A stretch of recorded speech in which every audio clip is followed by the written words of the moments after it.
আজকে প্রায় 3 মাস পরে আমি রুম থেকে বের হলাম আমাদের রুমের পাশে। কারণ আপনারা তো অনেকেই জানেন যে আমার পা ভেঙে আমি পড়ে আছি, 3 মাস পার হয়ে গেল।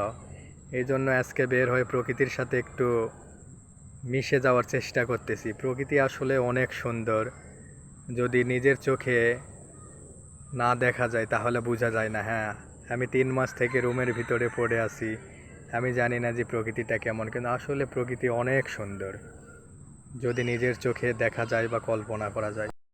আমরা এই যে সবাই পরিবার মিলে আমরা ঘুরতেছি, অনেক দিনকার পরে বাড়ি থেকে বের হলাম, মানে বাসা থেকে বের হলাম জন্য আজকে ভিডিও করতেছি। অনেক দিন তো হয়ে গেল, হ্যাঁ, বাসা থেকে বের হতে পারি নাই। তাই সবাই দোয়া করবেন আমরা অতি তাড়াতাড়ি আমি যেন সুস্থ হয়ে যাই। হ্যাঁ, সবাই দোয়া করবেন আমার জন্য বেশি করে।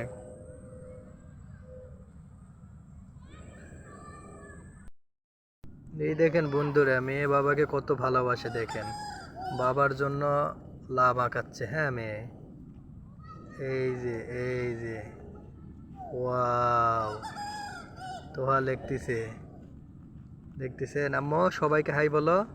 হাই বন্ধুরা, আজকে কিন্তু আমরা মাঠে আইছি। কই আমি মাটি পায়ে অনেক মজা পাই, বলো তো আম্মু? আমি মাটি পায়ে অনেক মজা করতেছি। আমি মাটি পায়ে অনেক মজা করতেছি। না, আমি খেলবো। তোহা আসো আম্মু, আমার সাথে হাত ধরে হাঁটো। আচ্ছা, খেলুক যাও।